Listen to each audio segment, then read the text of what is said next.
Merkuri, sahabat, dan sudah pukul 11, jadi waktunya perjalanan Rumah Sehat Surabaya hadir menemani Anda. Dan dari pukul 11 hingga 12 siang, Rumah Sehat di edisi Rabu 5 Juli 2023 ini akan menemani Anda dengan tema Kenali Apa Saja Penyebab Sulit Hamil. Dan perjalanan Rumah Sehat Surabaya ini, sahabat, merupakan hasil kerjasama dengan Ikatan Dokter Indonesia Cabang Kota Surabaya, menghadirkan para pakar, para ahli untuk bisa memberikan kita edukasi dan juga informasi seputar kesehatan. Setiap minggunya tema yang kita angkat tentunya berbeda, sahabat. Dan Anda juga bisa stay tune melalui streamingnya Mercury, baik itu di aplikasi On Ears ataupun juga di websitenya Mercury di www.mercuryfm.id.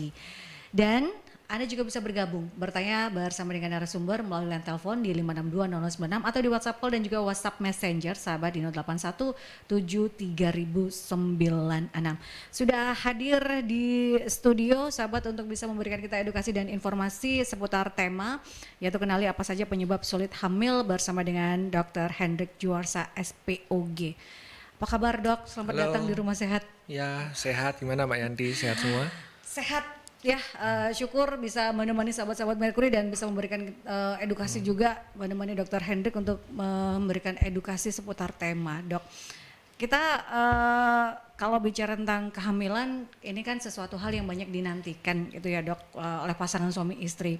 Kemudian dan ini yang bisa menjalin hanya perempuan saja, sebuah keajaiban bagi para perempuan, sahabat. Tapi kalau bicara tentang kehamilan pada wanita, ada yang cepat dapat momongan, Dok, kemudian ada yang sedikit sulit atau terlambat mendapatkan momongan. Dan kalau kita bicara tentang momongan, kan ini harus dua pasang ya, Dok. Kalau bicara sulit Betul. hamil, itu apakah dari perempuannya saja atau seperti apa, Dok? Betul. Jadi untuk sebuah pasangan bisa hamil, ini kan kerja tim ya. Iya, Jadi nggak bisa kalau perempuannya aja atau lakinya aja, jadi harus ada pasangan. Nah, otomatis pasangan ini kan saling menyumbang. Kalau yang laki menyumbang sperma, yang perempuan menyumbang sel telur sama rahim yang baik. Nah, jadi faktor-faktor ini yang mempengaruhi seseorang untuk bisa hamil atau enggak. Nah, kalau untuk yang pria, otomatis kan kualitas spermanya harus bagus, atau masalah ereksinya juga dia harus sanggup. Karena itu juga mempengaruhi faktor untuk proses berhubungan itu. Nah, kalau untuk wanitanya, otomatis kan dia harus tidak dari rahimnya sendiri baik, tidak ada penyakit, dari saluran telurnya juga baik, tidak buntu, sama dari ovariumnya juga baik, masih mau menghasilkan telur, seperti itu. Jadi memang antara karena kan orang kita tuh masih kalau sulit hamil ya perempuannya kan, Dok, ya. Yang ke dokter juga hanya perempuannya saja gitu ya. Kadang sendirian gitu. Support itu kan karena memang yang bikin dua ya, Dok. Harus ada laki kerjasama perempuan gitu ya. Harus ada kerjasama karena biasanya berdua gitu ya. Dan kalau bicara tentang sulit hamil, kebanyakan secara pengalaman dari Dr. Hendrik, ada berapa penyebab para wanita terutamanya ya, Dok, ya, itu sulit hamil? Oke, nah ternyata ya sebenarnya kalau pasien yang datang ya, yang masalahnya di perempuan tuh memang cukup banyak. Cuma nggak kalah banyak sama yang laki juga. Nah, tapi mungkin kalau yang laki nanti kan kebetulan saya dokter kandungan nih ya. Nah, kalau yang laki mungkin harus dicek secara umum aja, analisa sperma. Kalau ada masalah boleh langsung ke dokter androlog juga boleh. Tapi kalau masalah ringan-ringan biasanya kita bisa bantu juga. Tapi kalau udah lebih berat harus androlog. Nah, kita bahas yang wanita karena kan saya dokter kandungan. Nah, kalau yang wanita sendiri yang paling biasanya kita kalau sulit hamil yang paling sering ya ada penyakit kayak PCOS, polycystic ovarium syndrome, atau ada endometriosis. Itu paling sering. Cuma bisa juga karena sebenarnya dia nggak ada penyakit, ada juga saluran tubanya yang buntu. Saluran tuba itu tempat ketemunya sperma sama telur. Bisa juga, tapi ada satu nih yang masih unexplained. Jadi memang kalau kita lihat USG, periksa lab dan lain-lain, nggak ada kelainan yang ditemukan, tapi dia tetap agak sulit. Itu ada juga seperti itu. Ya. Jadi memang ada beberapa. Kalau bicara tentang PCOS, apakah ini yang paling banyak diderita, Dok, untuk saat ini, atau endometriosis? Tadi kan ada 3 gitu kan ya, Dok, ya. Yang paling banyak dari ketiga ini yang mana sih, Dok? Kalau yang saya sering temuin memang PCO lebih banyak, PCOS itu lebih banyak. Ya, yang kedua mungkin endometriosis. Yang ketiga baru infeksi itu ya. Infeksi itu kan bisa bikin saluran tubannya buntu atau infeksi di mulut rahimnya. Jadi akhirnya ada reaksi peradangan, otomatis sperma kan juga sulit untuk Ya. ke situ. Nah, itu yang mungkin urutannya seperti itu ya.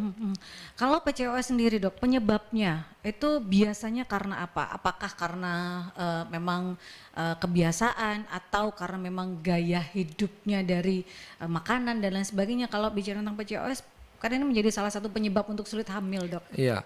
Jadi PCOS sendiri memang tidak terjadi setiap wanita ya. Cuma setiap orang tuh kan ada membawa ya istilahnya penyakit sendiri-sendiri ya. Jadi ada yang Ya. gampang terkena penyakit A, gampang terkena penyakit B seperti itu. Nah, tapi PCOS ini ada pemicunya. Jadi pemicunya salah satunya ya makanan karbo berlebih, manis berlebih, tidak pernah exercise, olahraga. Nah, 3 ini yang sering. Nah, memang zaman sekarang kan banyak ya. Kita ke mall aja jalan-jalan pasti minumnya manis, Betul. makan Makannya cake, ya betul. Terus sekarang semuanya mudah, jadi nggak usah pergi mana-mana, tinggal online, pesan online dan lain-lain. Jadi exercise-nya juga kurang atau mungkin kesibukan kerja semua. Ya. Nah itu yang bikin mungkin PCO jadi lebih banyak ya dibandingkan penyakit yang lain mungkin ya. Itu penyebab dari PCOS karena memang gaya hidup ya dok ya kalau kita bicara, dan itu sebenarnya bisa diatasi PCOS ini atau seperti apa dok? Memang, jadi PCOS ini kalau kita bicara penanganan yang first line-nya, itu sebenarnya merubah lifestyle.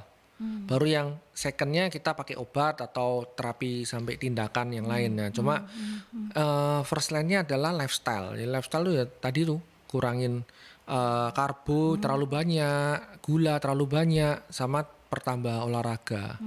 Gitu. Itu yang atau obesitas juga bisa menyebabkan Iya, PCOS dan sulit iya, hamil, salah satunya itu salah ya dok ya? satunya. Itu kan kalau kamu makan karbo terlalu banyak, gula terlalu banyak kan jadi obesitas. Iya, iya. Tapi belum tentu, ada yang PCOS juga yang dia tidak obesitas sebenarnya.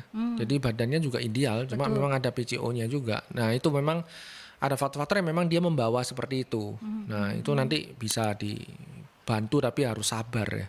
Nah memang kalau bicara tentang proses kehamilan itu harus kesabaran yang utama ya dok ya. Betul. Belum nanti ada program hamil yang Betul. harus dijalani sudah 1 tahun lebih menikah. Betul, Itu yang betul. harus diingat. Kita ke penelpon terlebih dahulu. Selamat pagi Markuri. Selamat siang, Assalamualaikum warahmatullahi wabarakatuh. Selamat siang Pak Sumarwito. Monggo Pak Sumarwito. Ya ini ya, kalau seperti binatang ya. Kalau binatang itu, saya punya kucing. Kucing itu,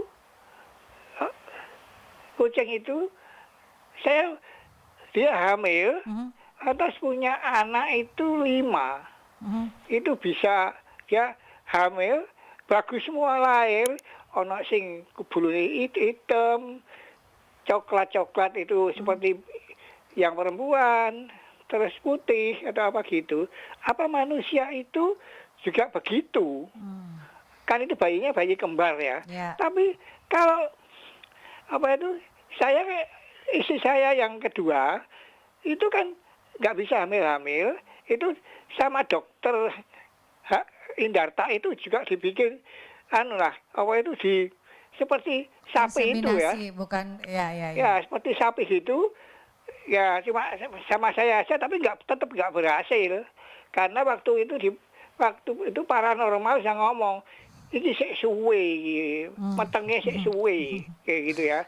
Tapi jadinya saya kan ngambil anak untuk mancing, tapi ternyata hamil. Ya, bisa punya anak 1. Yang satunya anak pancingan itu lah. Hal-hal seperti itu apa yang saya tanyakan, manusia itu apa bisa seperti kucing ya? Kucing itu kan anaknya iso fulune ireng kutih apa kan gitu, karena kalau manusia kalau sudah hamil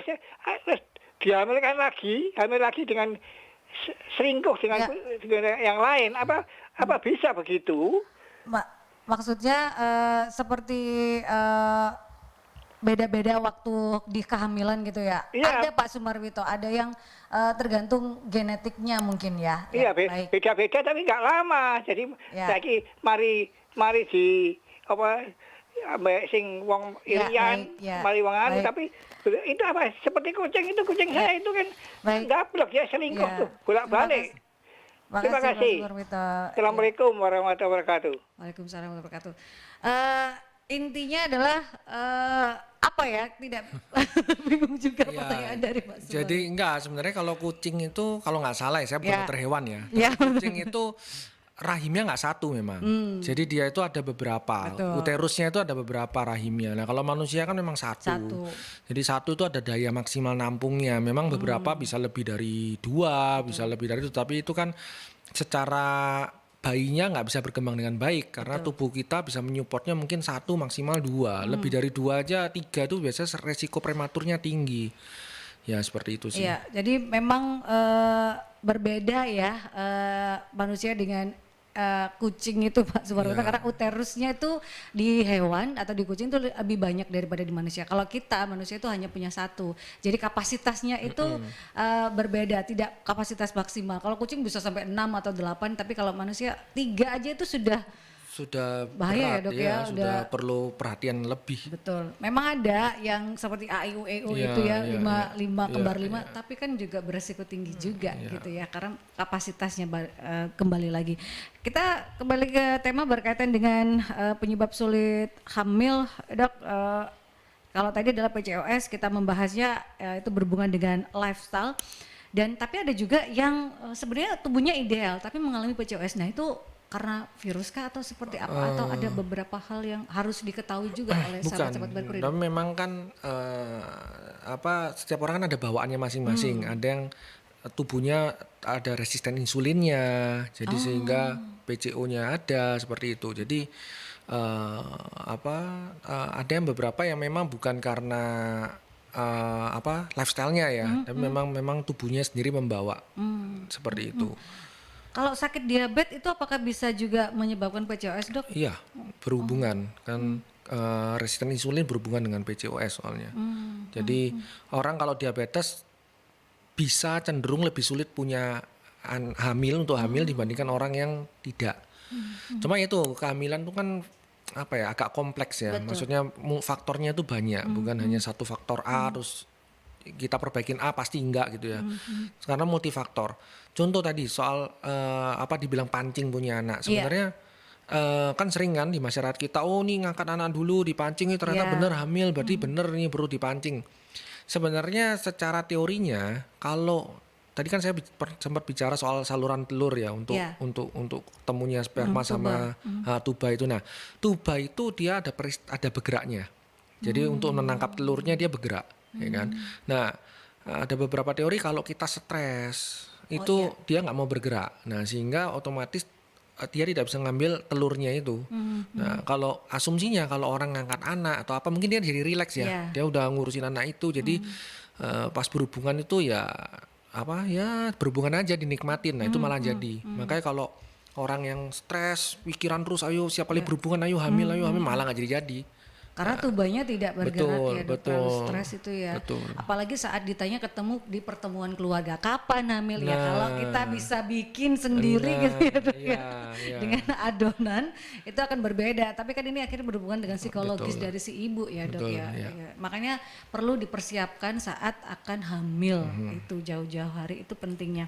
Ini ada beberapa pertanyaan tapi saya tahan dulu ya untuk di sesi kedua karena kita akan ke jeda iklan terlebih dahulu. Sahabat, dan Anda masih bisa bergabung bertanya bersama dengan Dr. Hendrik Juarsa SPOG berkaitan dengan tema kenali apa saja penyebab sulit hamil. Anda bisa bergabung di line telepon di 5620096 atau di WhatsApp call dan WhatsApp Messenger di 08173009. Kita ke jeda iklan terlebih dahulu sahabat ya. 96 FM Merkuri, sahabat, masih di perbincangan kita di siang hari ini di Rumah Sehat Surabaya, sahabat ya, di edisi Rabu 5 Juli 2023 dengan tema kenali apa saja penyebab sulit hamil bersama dengan Dr. Hendrik Juarsa SPOG. Tadi sebelum jeda iklan kita sudah menjawab pertanyaan dari Pak Sumarwito. Ini ada beberapa pertanyaan lagi yang sudah masuk, Dok. dari Ibu Ineke, usia saya 35 tahun, sudah menikah 5 tahun, belum hamil. Mens saya dulu itu teratur dok, tapi sejak berkali-kali program, suntik hormon dan lain sebagainya, mens saya jadi tidak lancar. Nah itu kenapa ya dok? Nah, ya, mens gak lancar nih banyak faktor juga ya. Bisa dari stres, makanan, atau tadi mungkin berat badannya jadi nambah. Olahraga juga kurang, otomatis stabilitas hormonnya kan berubah. Nah, otomatis mensnya jadi tidak teratur juga, tidak lancar. Ya, mungkin program hamil itu kan ada banyak cara ya. Jadi ya cara besarnya ada 3 ya. Cara pakai obat aja, tetap berhubungan alami, atau dengan cara inseminasi, atau sampai bayi tabung.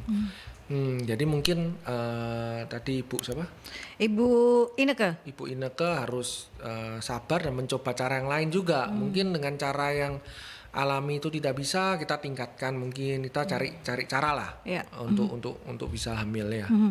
Bisa dilakukan inseminasi dok. Kalau nyambung dengan Ibu Ineke, kalau bicara tentang kesuburan pada wanita, kesuburan pada wanita yang bagus itu mensnya seperti apa? Apakah lebih baik diperiksakan atau seperti apa dok kalau bicara tentang kesuburan pada perempuan ini dok? Iya, jadi biasanya sih saran kalau sudah menikah 1 tahun lebih, belum hamil, dengan dengan berhubungan yang memang sudah teratur, nggak LDRan.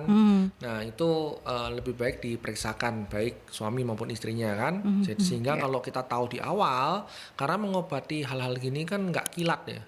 Kadang-kadang bukan cuma 1 minggu atau 1 bulan selesai, kadang-kadang butuh beberapa bulan. Jadi biar nggak buang waktu juga. Kayak gitu. Karena memang butuh kesabaran ya, karena tadi Dokter Hendrik mengatakan ini multifaktor, jadi dilihat dulu faktor apa-apanya yang ada pada baik itu perempuan maupun juga si suami gitu ya dok ya. Kalau bicara juga tentang kesuburan, untuk perempuan ini ada nggak sih dok tanda-tanda bahwa wah ini nantinya akan sulit hamil nih, dari tanda-tanda kesuburan dari si perempuan ini ada nggak sih dok? Sebenarnya tanda pastinya tidak ada. Jadi memang kita bisa kira-kira dari misalnya siklus mensnya. Orang kalau yang belum apa-apa siklus mensnya nggak teratur atau jarang mens, otomatis secara teori akan lebih sulit untuk hamil. Tapi itu nggak mutlak ya. Ada orang yang tetap aja bisa hamil gitu. Memang hamil kan dari yang di atas ya. Kita kan manusia hanya berusaha. Jadi ya seperti itu. Jadi kalau dari wanitanya paling ya cuma dari siklus mensnya. Kalau teratur ya kita harapkan ya lebih mudah ya untuk hamil. Dan kalau bicara tentang siklus mens yang baik ini kan juga tadi salah satunya, tapi tidak menjadi patokan kalau itu adalah subur gitu ya dok. Yang bagus, yang baik itu seperti apa dok? Kan ini berhubungan juga dengan siklus dari nanti kehamilan gitu dok. Betul. Jadi yang penting tiap bulan ada mens ya. Kalau yang teorinya kan yang idealnya itu 28 hari sekali. Cuma ya plus minus mungkin 5 harian itu nggak masalah. Jadi nggak usah stres. Oh terlambat 5 hari, terlambat 3 hari nggak apa-apa. Kecuali terlambat lebih dari itu ya, lebih dari seminggu atau apa, baru mungkin kita lebih aware kenapa ini. Terus jumlahnya juga, darahnya bukan cuma sedikit, ya kan. Terus waktunya juga, misalnya waktunya harus lebih dari 3 hari kan ya itu. Jangan cuma 1 hari mens berhenti. Nah itu harus dicari tahu juga. Gitu. Jadi mulai aware juga ya. Itu berarti setelah mens tidak harus menunggu ya dok ya. Untuk para orang tua juga yang punya anak perempuan dilihat juga ya. Betul. Mulai sedini mungkin gitu ya dok ya. Ya cuma kalau masih remaja sekali, kadang-kadang masih kecil, masih baru-baru, memang masih berantakan sedikit, wajar. Tapi nanti kalau udah mungkin 20 tahun ke ya atas. 17 tahun, 17 tahun ke atas harusnya sudah mulai teratur sih. Nah itu juga harus mulai aware ya dengan kesehatan reproduksi gitu ya dok ya, seperti apa mensnya kita. Tadi kembali lagi ke pemeriksaan kesuburan bisa dilakukan setelah 1 tahun menikah lebih, kemudian masih belum hamil dengan berhubungan yang teratur, itu bisa diperiksakan baik itu suami maupun juga istri. Apakah sebelum menikah juga sebenarnya lebih baik diperiksakan dulu kesuburan atau seperti apa dok? Kalau saya sih nggak setuju ya. Kita menikah tujuannya kan memang karena kita cocok sama pasangan kita ya. Nah anak itu harusnya sebagai nilai tambah di kehidupan suatu keluarga ya. Nah, jadi kalau sampai pemeriksaan kayak sperma atau telur dan lain-lain sebelum menikah saya rasa nggak sampai perlu ya. Ya. Mungkin perlu diperiksa adalah sebelum menikah ya penyakit-penyakit kayak tukso ya kayak gitu, rubella. Karena asumsinya kalau itu positif kita obatin dulu sebelum hamil. Nah, ya seperti itu sih. Jadi memang pemeriksaan-pemeriksaan yang lebih pada nanti akan membahayakan kehamilan ya dok ya. Itu yang harus diperiksakan baik tukso ataupun juga rubella. Yang memang banyak juga ya dok yang menyebabkan sulit hamil karena tidak tahu gitu ya dok ya. Iya, betul. Ini ada pertanyaan dari Bu Indri ya. Sekali lagi untuk sahabat Merkuri masih bisa bergabung bertanya bersama dengan Dr. Hendrik di tema kenali apa saja penyebab sulit hamil. Ada dari Bu Indri. Saudara saya hamil di luar kandungan dan mengalami pendarahan. Bagaimana dok? Kok bisa hamil di luar kandungan? Sebelumnya sudah pernah hamil normal.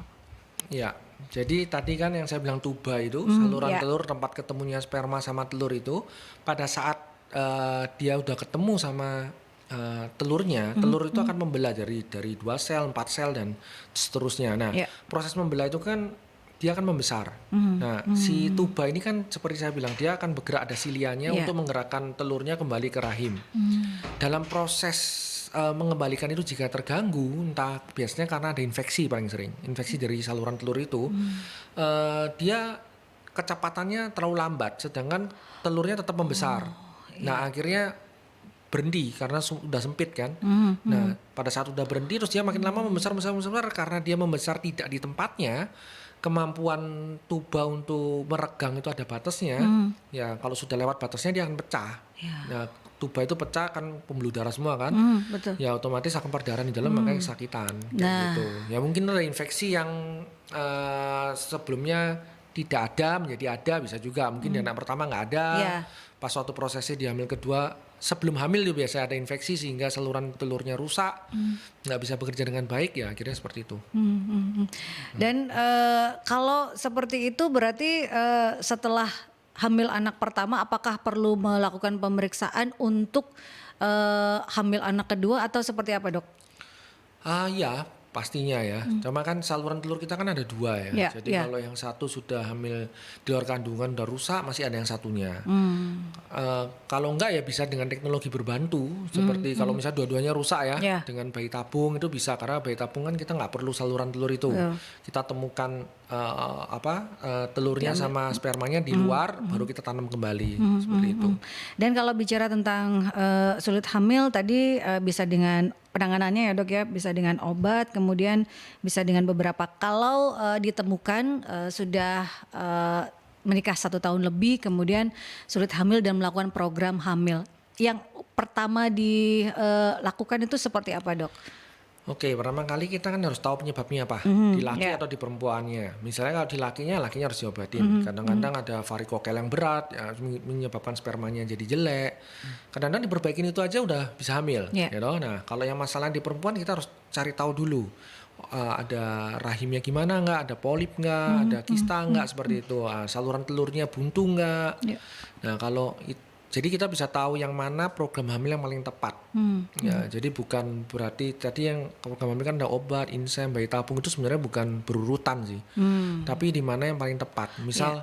Misal seorang wanita ini ternyata saluran telurnya buntu dua-duanya. Ya, meskipun dia baru menikah setahun. Nah, kalau dia mau coba alami dulu atau mau coba insem dulu, ya hampir nggak mungkin ya, karena sudah buntu misalnya. Ya paling mungkin misalnya ya bayi tabung kayak gitu. Jadi bukan berarti bayi tabung itu nanti terakhir misalnya yang berurutan, ya bukan begitu. Jadi yang mana yang paling tepat? Gitu. Tergantung dari kondisi ibu masing-masing, ini kan. Dilihat terlebih dahulu kalau memang ini hanya butuh pengobatan saja, karena kita obatin aja. Betul. Seperti kalau tadi kita bahas terkait dengan PCOS bisa dengan obat dan merubah gaya hidup ya dok ya. Tapi kalau dengan endometriosis ini kan butuh penanganan lebih lagi dok. Itu seperti apa? Karena kan banyak juga yang sulit hamil akibat endometriosis ini. Seperti apa dok? Endometriosis ini agak kompleks ya, agak lebih sulit lagi penanganannya, karena dengan pengobatan juga biasanya jangkanya panjang, terus atau kadang-kadang perlu sampai dioperasi, laparoskopi, tergantung dia yang bentuk kista atau yang deep endometriosis, jadi macam-macam. Nah, memang beberapa kasus endometriosis itu sampai harus bayi tabung biasanya. Beberapa kasus tergantung seberapa berat endometriosisnya Iya, seperti itu.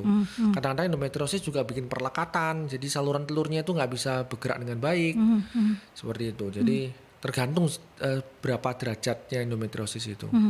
Dok, kalau ada yang mengatakan gini, ada kista di rahim si ibu ini ya, kemudian ada yang mengatakan ini kalau hamil akan hilang, akan sembuh. Itu benar nggak sih dok kalau seperti itu?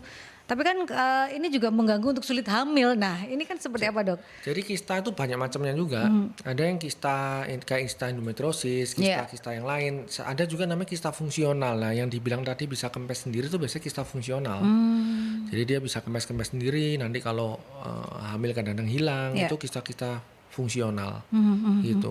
Tapi memang itu tidak mengganggu Tidak atau juga mengganggu. bisa menyebabkan, tapi tidak menyebabkan sulit hamil ya dok ya untuk yang Kalau kista fungsional? fungsional jelas tidak. Oh, Nggak masalah. Jadi berbeda dengan endometriosis gitu ya Beda, dok ya. ya. Ini ada pertanyaan lagi dari Bu Heni, dok apakah sulit hamil bisa dikarenakan keturunan? Sebab kakak sepupu saya dulu sulit hamil dan hanya punya 1 anak. Sekarang anaknya juga sulit hamil, padahal kondisinya tidak ada masalah.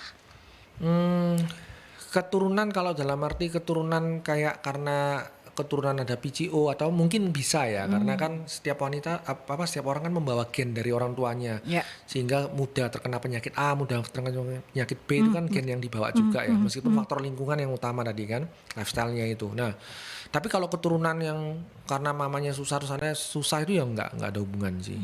Itu harus cari tahu dulu kenapa. Ya, Kalau nggak ada masalah, ya mungkin yang lakinya harus dicek, atau pemeriksaannya mungkin belum terlalu detail. Ya. Kadang-kadang kan harus ada sampai dari USG mungkin nggak kelihatan, mungkin harus di laparoskopi atau di histeroskopi baru kelihatan gitu. Karena memang kompleks ya. Tadi dokter mengatakan multifaktor, jadi harus sabar berkaitan dengan kehamilan ini. Sulit hamilnya karena apa? Dilihat satu persatu terlebih dahulu. Oh ini baik, ini dilihat lagi gitu ya dok. Jadi memang butuh kesabaran. Untuk para sahabat-sahabat Merkuri yang sedang berjuang ya, ini memang harus sabar ya sahabat berkaitan dengan kehamilan ini. Kalau ada yang mengatakan juga dok, kita tanya dengan dokter ini adalah mitos atau fakta juga ya. Makan toge dok dan juga madu itu bisa istilahnya membuat lebih subur, benar atau enggak sih dok? Tidak secara langsung ya. Jadi maksudnya gini, apapun yang makanan yang sehat, antioksidannya tinggi, otomatis membuat tubuh kita lebih baik. Tubuh kita lebih baik, otomatis chance untuk hamilnya lebih baik. Seperti itu. Jadi basically bukan karena taugenya kenapa, bukan karena madunya kenapa. Madu itu kan antioksidan juga. Nah, selama kita antioksidannya tinggi, otomatis sel-sel kita ini akan berkembang dengan baik. Otomatis lebih cenderung lebih gampang untuk hamil, mendapatkan kualitas telur yang bagus, menghasilkan kualitas sperma yang bagus juga. Jadi memang bukan karena togenya atau bukan karena madunya, tapi makanan yang lebih bergizi dan sehat itu ya dok ya. Balik lagi ke gaya hidup ya. Betul. Ini kembali lagi ke gaya hidup ya yang harus dilakukan oleh para pejuang 2 garis ini ya, garis biru ini. Dan kita akan masih ke jeda iklan. Oke, ini sudah ada masuk, jadi saya tahan dulu untuk ke jeda iklan dari Mbak Vina atau Bu Vina ini ya. Dok, beberapa waktu lalu ada artis yang cerai setelah pernikahan 15 tahun belum dikaruniai anak. Setelah pisah, sang suami menikah dan punya baby. Pertanyaannya, apakah untuk program bayi tabung pun perempuan ada yang tidak bisa? Untuk bayi tabung pun perempuan ada yang tidak bisa dok? Ada. Misalnya kadang-kadang terlambat ya, udah terlalu tua, baru mulai program, makanya kita harus segera karena wanita itu ada waktunya ya. Jadi kita dikasih telur sama Tuhan itu ada waktunya. Tiap orang betul. berbeda waktunya itu. Ada yang butuh 40 tahun lebih masih ada. Ada yang 40 tahun kurang juga Sudah. telurnya sudah tinggal sedikit. Nah, jadi hal-hal itu yang harus diperhatikan. Kadang-kadang orang nanti deh. Nah, nanti tunggu udah tua, udah mendekati 40 atau 40 baru bingung. Nah, itu kadang-kadang susah. Ya memang nggak semua orang 40 susah. Ada betul. juga yang umur ya pernah baca 60 tahun hamil ya. Itu memang dia dapat kebetulan ada telurnya masihan. Tapi kita kan ngomong rata-rata ya. Iya. Rata-rata kalau udah 40 tahunan itu jumlah folikelnya yang di ovarium yang untuk menghasilkan telurnya itu jumlahnya udah berkurang banyak. Berkejaran dengan usia ya Betul, dok ya. dan kualitasnya pun jadi jelek Ya. biasanya. Gitu. Itu kenapa yang di atas 40 tahun lebih beresiko gitu ya dok ya. Kita ke penelpon. Selamat siang Merkuri. Selamat siang. Assalamualaikum warahmatullahi wabarakatuh. Kembali lagi Pak Sumarwito, monggo Pak. Ya, ini saya mau tanya ya. Istri saya yang pertama, itu kan saya kawinnya muda, umur 20. Ya. Istri saya juga umur 20. Ya, toh. Katanya itu harus diperbaiki supaya bagus gitu ya. Tapi saya ngomong sama Profesor Prayit, Dokter Prayit, itu di GKT Gubeng itu. Dok, saya ingin anak pertama itu kepengen laki-laki. Bisa nggak? Diatur supaya laki-laki, bisa nggak? Oh gampang Pak, bisa. Dia ngomong gitu. Ya. Karena dia kan profesor ya, masa profesor gak iso. Ya kan? Ternyata bisa, anak saya yang pertama itu laki-laki. Setelah itu nggak diatur anak saya yang pertama, yang istri pertama itu 2, 3, 4 itu perempuan semua. Terus yang istri yang kedua karena nggak diatur juga perempuan. Kenapa sih kok harus diatur kalau laki-laki? Apa itu janinnya kenapa nggak harus diatur kalau laki-laki? Kok nggak gantian perempuan laki kan gitu? Terima kasih. Baik. Assalamualaikum warahmatullahi wabarakatuh. Waalaikumsalam warahmatullahi wabarakatuh. Ya, ini silakan Dokter Ya, Hendrik. jadi memang sperma yang menentukan laki-laki atau perempuan itu sebenarnya dari sperma mana yang masuk ketemu sama telurnya.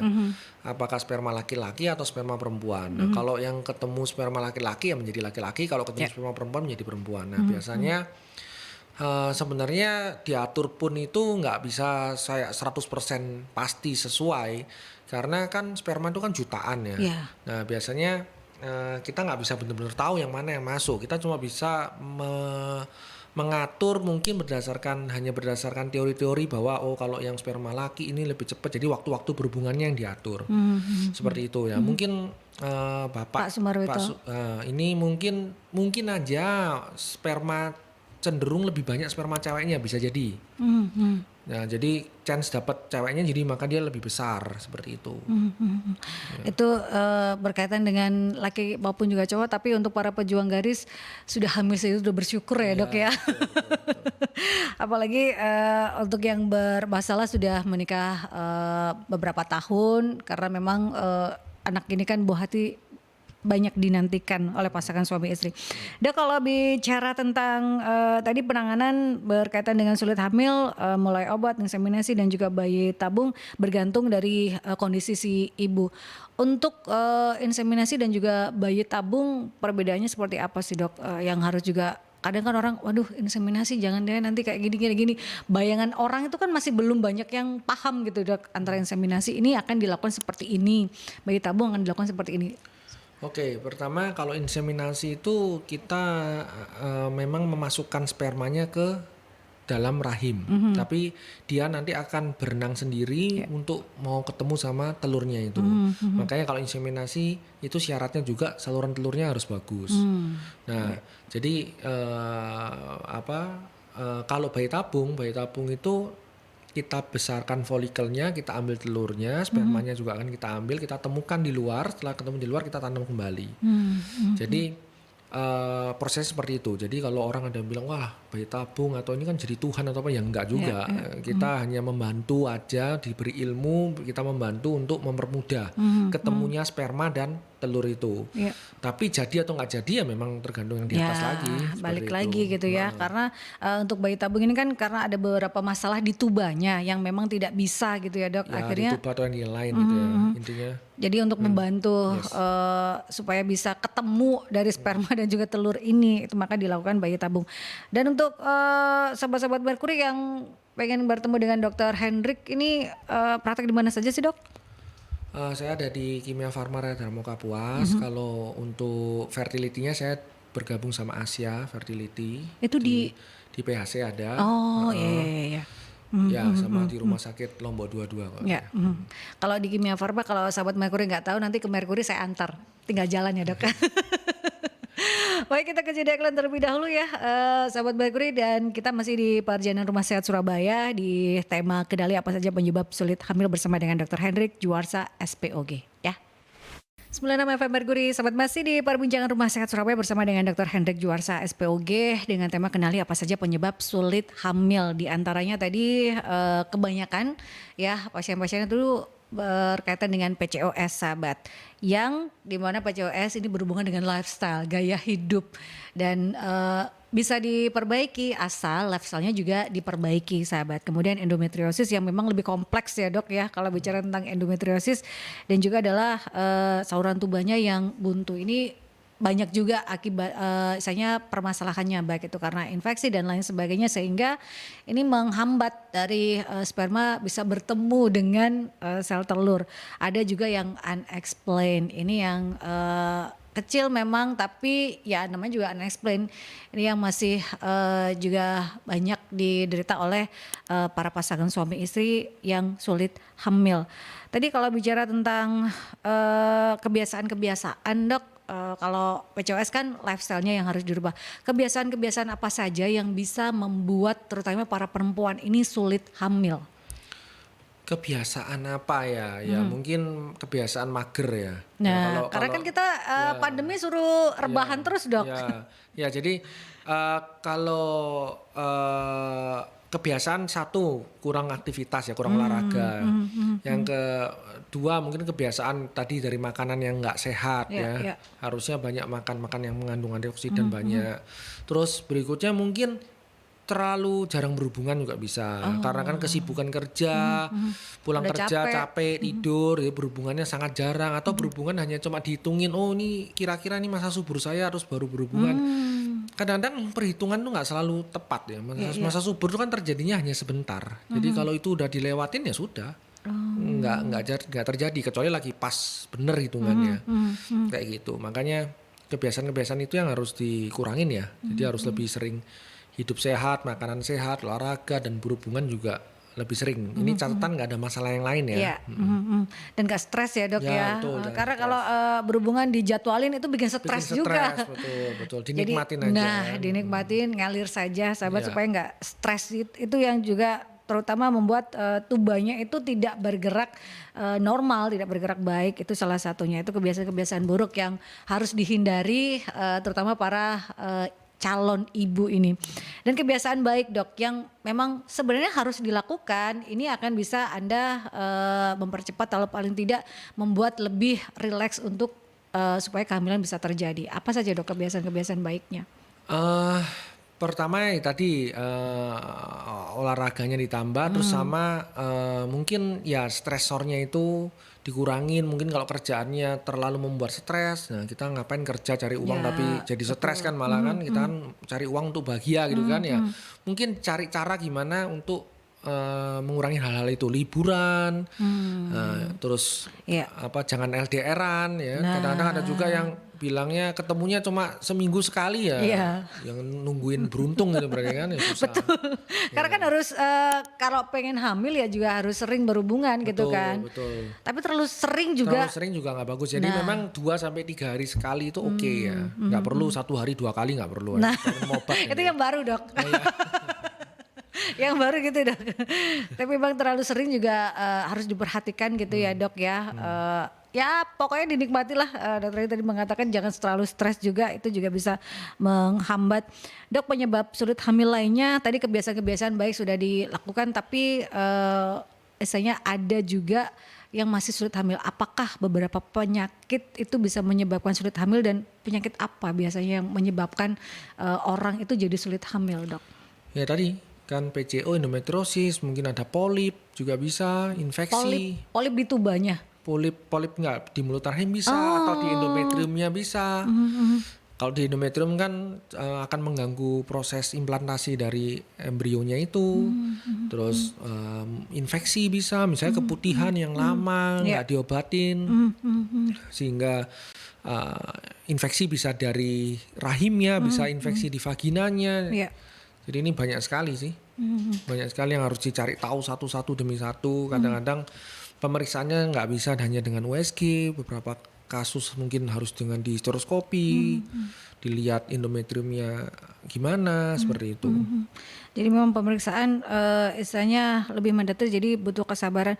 Dok, kalau ini sudah menikah 1 tahun lebih dan akan melakukan pemeriksaan untuk program hamil, dari mulai datang pemeriksaan sampai dengan hamil biasanya itu berapa lama sih dok? Supaya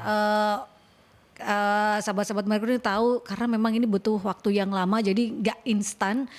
Saya sudah program 3 bulan, saya sudah program 6 bulan. Tapi kan ini kan butuh waktu yang lama, bisa tahunan kan ya dok ya. Seperti apa dok? Pertama, tiap individu beda. Tergantung faktor penyebabnya juga. Ya. Jadi setiap penyakit mempunyai jangka waktu yang berbeda ya.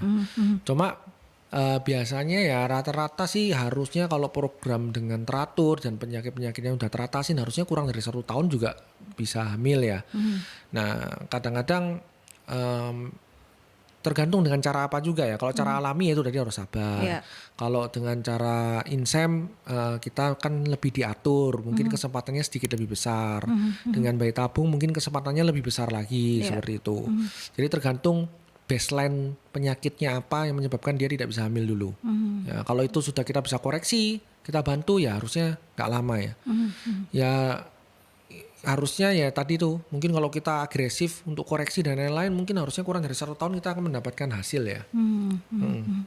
Jadi butuh kesabaran dan dilihat juga dari si pasien ini ya dok ya, kalau tidak terlalu itu ya akan lebih cepat, tapi dikurang dari 1 tahun gitu ya.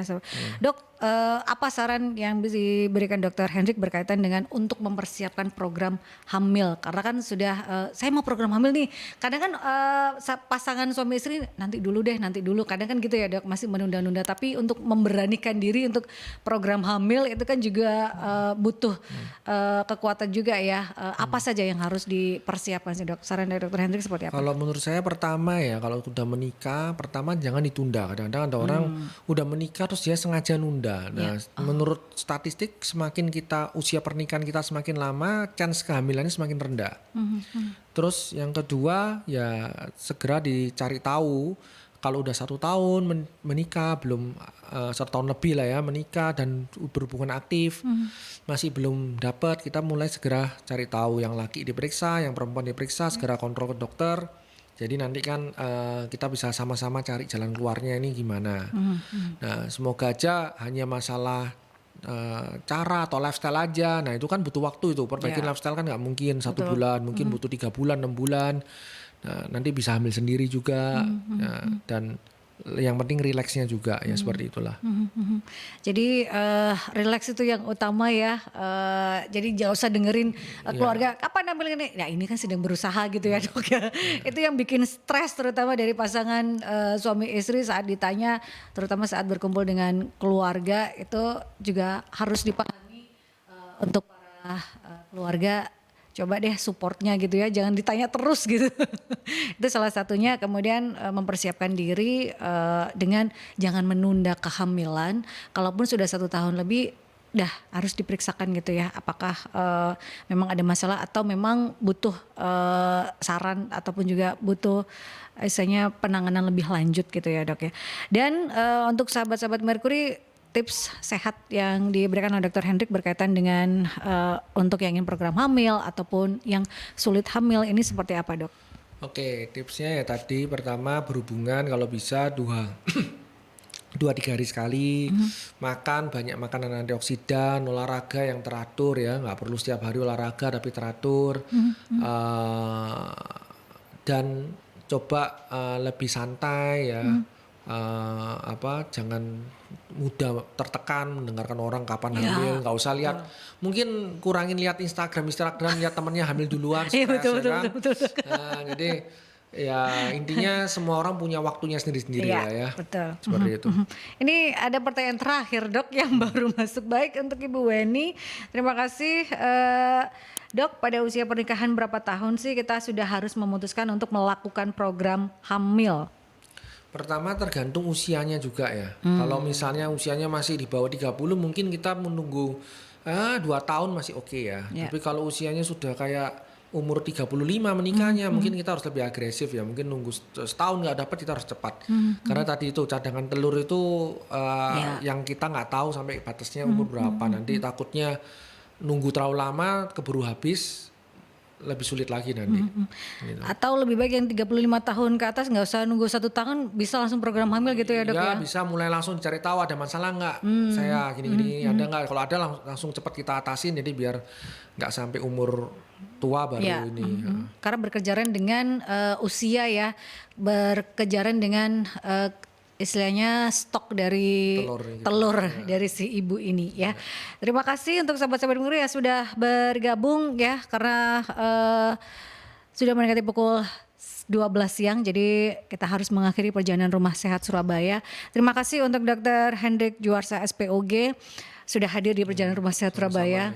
Ini sahabat Merkuri bisa ketemu dengan Dr. Hendrik di Lombok 22 atau di Asia Fertility. Asa Fertility ya dok ya. Tinggal dicari saja ya sahabat, atau di Kimia Farmasi ini di Diponegoro. Kalau nggak tahu saya antar datang nanti ya. Terima kasih sekali lagi sudah hadir di perjalanan Rumah Sehat Surabaya, dan terima kasih juga untuk Ikatan Dokter Indonesia Cabang Kota Surabaya menghadirkan Dr. Hendri untuk memberikan kita edukasi dan informasi seputar kesehatan. Anda sahabat bisa mengikuti kembali perjalanan Rumah Sehat Surabaya yang hadir setiap hari Rabu dari pukul 11 hingga 12 siang dengan tema yang berbeda setiap minggunya untuk kita edukasikan dan informasikan kepada sahabat-sahabat Merkuri. Dan Anda bisa menyaksikan kembali perbincangan Rumah Sehat Surabaya di YouTube channelnya Merkuri di Radio Merkuri 96 ya. Saya Antara Lestari, stay safe, stay healthy, be happy, dan Assalamualaikum warahmatullahi wabarakatuh.